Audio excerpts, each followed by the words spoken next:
नमस्कार, मैं दीपक आज आपको उत्तर प्रदेश के चंदपा जिले के हाथरस गांव की मनीषा के साथ हुए अमानवीय अत्याचार की एक एक सच आपके सामने रखूंगा। इसमें आरोपी पक्ष, पीड़िता पक्ष, राजनीतिक पक्ष और जातिवाद पक्ष सभी के बारे में आपको खोलकर बताऊंगा और पूरी सच्चाई बताऊंगा जो आपको किसी भी न्यूज़ चैनल अखबारों में नहीं मिलेगी। 14 सितंबर जिस दिन ये घटना घटी और 29 सितंबर जिस दिन मनीषा ने अपनी जिंदगी की आखिरी सांस ली, 15 दिन में क्या क्या हुआ सब विस्तार से बताऊंगा। And after that I will tell you in detail what have been lying and what have been hidden in this case. इस वीडियो को देखने के बाद आपको पूरा मामला समझ आ जाएगा, आपको कोई वीडियो देखने की जरूरत नहीं पड़ेगी। साथियों, उससे पहले मैं आपको अपने देश के कुछ ऐसे आंकड़े बताना चाहूँगा जो आपने आज तक नहीं सुने होंगे। आप सुनकर आश्चर्यचकित रह जाओगे। According to NCRB data, 91 rape case are registered every day in our country. हर रोज 91 रेप केस हमारे देश में दर्ज होते हैं, जिनमें से सबसे ज़्यादा 17 राजस्थान और 9 यूपी में दर्ज होते हैं।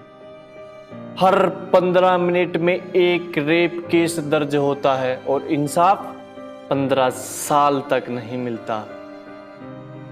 Between 2000 to 2019 1,69,684 rape case have been registered. 1,69,684 rape case 4 साल में दर्ज हुए हैं। आपने देखा होगा निर्भया के मामले में 7 साल बाद दोषियों को सजा मिली थी। अगर हम दूसरे देशों की तुलना करें तो इस मामले में हमारा देश बहुत पीछे है। सऊदी अरब में रेप करने वाले के गुप्त अंग काट दिए जाते हैं और फांसी की सजा दी जाती है। वहीं अफगानिस्तान में अगर रेप की पुष्टि हो जाती है तो मात्र 4 दिन के अंदर आरोपी को जनता के बीच में गोली मारी जाती है और गोली पीड़िता के हाथ से मरवाई जाती है। नॉर्थ कोरिया में रेप करने वाले के सिर में गोली मार दी जाती है। फ्रांस में रेप करने वाले को 15 साल तक की जेल कैद होती है और 15 साल तक उसके प्राइवेट पार्ट पर टॉर्चर किया जाता है। चीन में रेप केस पर फांसी की सजा दी जाती है। इजिप्ट में रेप केस पर फांसी की सजा दी जाती है। And in our country law is very flexible in this matter. दोस्तों, दिल्ली में 8 महीने की लड़की के साथ रेप होता है। उसने कौन सी जीन्स पहनी थी, कौन से शॉर्ट्स पहने थे? उसने तो ढंग से चलना तक नहीं सीखा था, अच्छी तरह से बोलना तक नहीं सीखा था। उसकी क्या गलती थी? हमारे समाज के तथाकथित बुद्धिजीवी लड़कियों के पहनावे बदलवाने पर जोर डालने की जगह समाज में पल रहे बलात्कारियों की सोच बदलने पर अगर समय लगाएं तो कभी महिलाओं के साथ छेड़खानी नहीं होगी। पहनावे से नहीं, मानसिकता बदलनी जाएगी।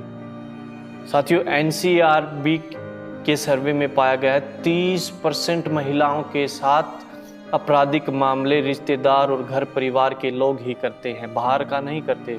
Now friends, let me tell you the truth of whole case of Hathras. 19 वर्षीय मनीषा, जिसका जन्म 16 जून 2001 को उत्तर प्रदेश के चंदपा जिले के हाथरस गांव में एक दलित परिवार में हुआ था। उसकी शिक्षा 12वीं तक हुई थी। 30 सितंबर की रात से आप न्यूज़ चैनलों, अखबार, सोशल मीडिया पर मनीषा के साथ हुई बर्बरता की खबर देख रहे हो। साथियों, शुरुआत करता हूँ 14 सितंबर की उस सुबह से जब 9 बजे मनीषा व उसकी माँ खेत में घास लेने गई हुई थी। अब देखिए ये वीडियो, इसमें मनीषा साफ साफ कह रही है कि उसके साथ उस दिन बलात्कार हुआ था, रेप हुआ था। और रेप करने की कोशिश की थी पहले? अच्छा, इससे पहले रेप करने की कोशिश की थी? लेकिन क्या हुआ? भाग आए थे। कुछ हुआ कि नहीं? अच्छा, तो रवि कह रहा था कुछ हुआ कि नहीं? हाँ, अच्छा, ये दोनों मिले हुए हैं। तो उस समय तो बच गए आप। फिर उस दिन जिस दिन आपकी चोट लगी है उस दिन रेप हुआ है। अच्छा, दोनों दोनों ने किया था, कोई और भी था? वो दोनों थे और बाकी सब भाग गए थे। अच्छा, बाकी सब भाग गए थे। मम्मी को देखते ही अच्छा, मम्मी को देख के भाग गए थे। तो आप उस समय होश में थे? थोड़ा सा होश था। थोड़ा सा होश था। हाँ, अच्छा अच्छा, तो रेप हुआ आपके साथ, हाँ। उसके बाद क्या किया? और मेरी मम्मी ने मुंह में पानी डाला तो कुछ नहीं क्या हुआ। ये वीडियो उनकी ज़िंदगी की आखिरी पलों की है, जहां मनीषा साफ साफ बता रही है कि एक बार पहले उनके साथ रेप करने की कोशिश की गई थी।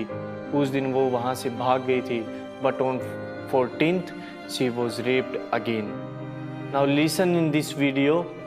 Her mother will tell what happened that day. घास लाने गए थे हम तो मैं मारपीट हो गई। मैं थोड़ी दूर थी तो पानी पीछे थे आके झट बाल खींचे लगो कोर पर बिल्कुल बाज रहा था। मुझे मालूम नहीं पड़ी इसकी चाची एकदम कसी दी, आवाज ही नहीं निकल। किन लोगों ने कसी है? ठाकुर के लड़का आप कौन किस समाज से हो? हाँ? आप किस समाज से हो? हरिजन हरिजन। अच्छा, फिर क्या हुआ था फिर? हाँ? क्या किन किन किन लोगों ने मारा था? खाली एक ही लड़का था, अच्छा, क्या नाम है उसका? संदीप। अच्छा, बाप का नाम है गुड्डू। अच्छा। क्या वो रंजिश चल रही है? हाँ रंजिश चल रही। क्या रंजिश थी? पहले की हमारे ससुर की चांद फाते ही जनाती थी। अच्छा, उन्हीं लोगों ने? हाँ उन्हीं लोगों ने। कितने साल पहले? कम से कम है गई 15-16 साल।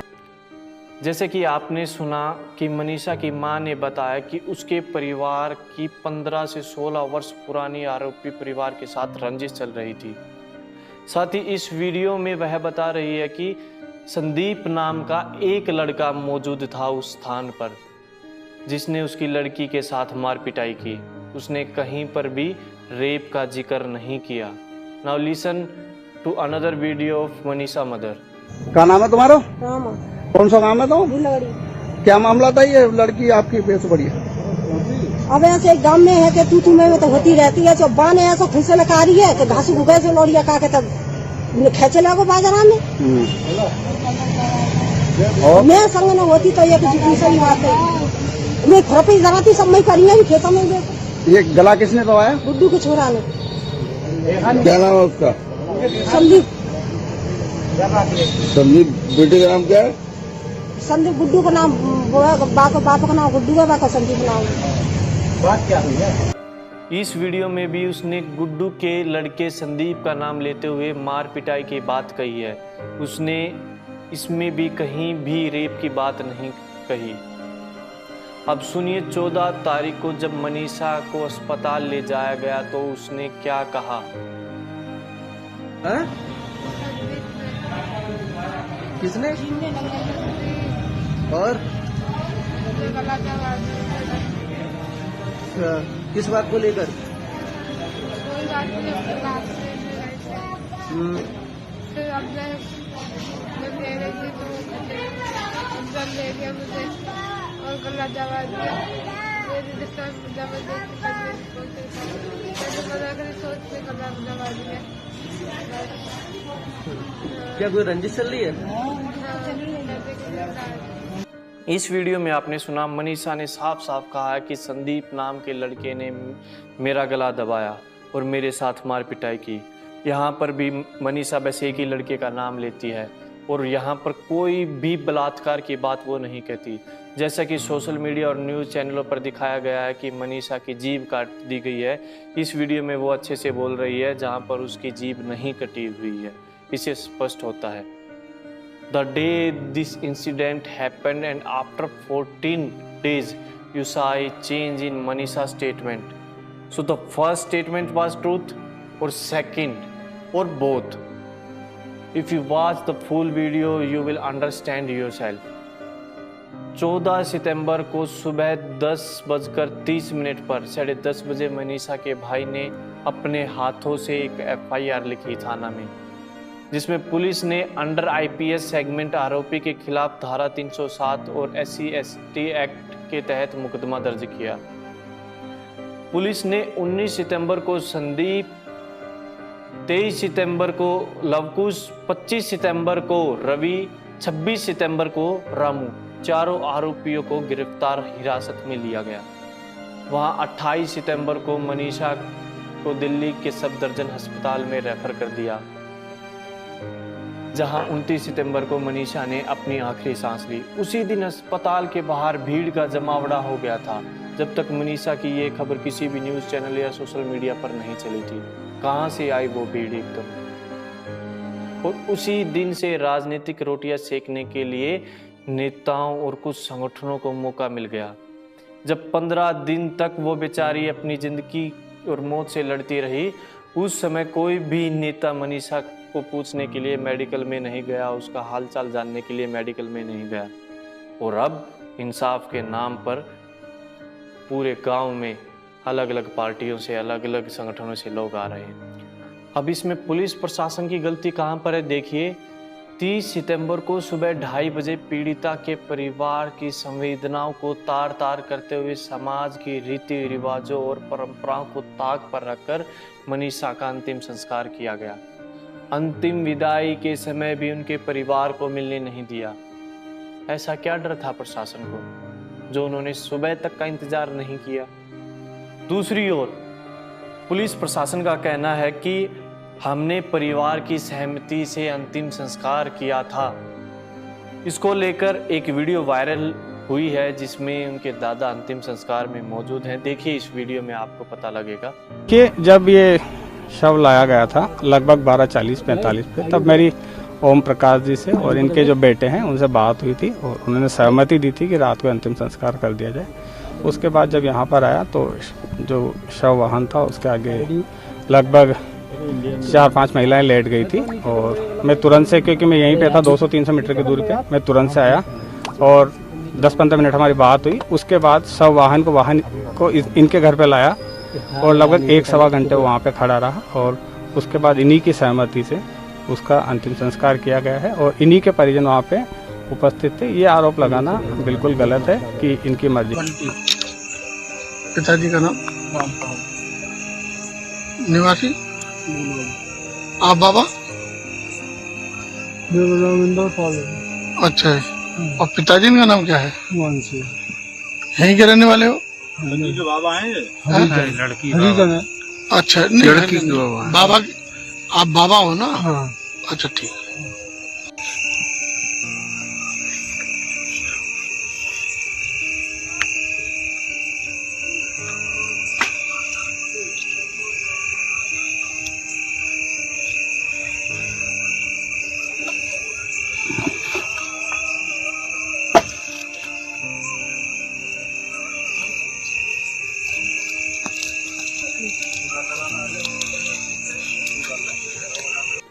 वहीं उत्तर प्रदेश सरकार ने सुप्रीम कोर्ट में आज हलफनामा पेश किया जिसमें यह स्पष्ट लिखा है कि प्रदेश में जातिवाद हिंसा करवाने का पूरा षड्यंत्र रचा गया था।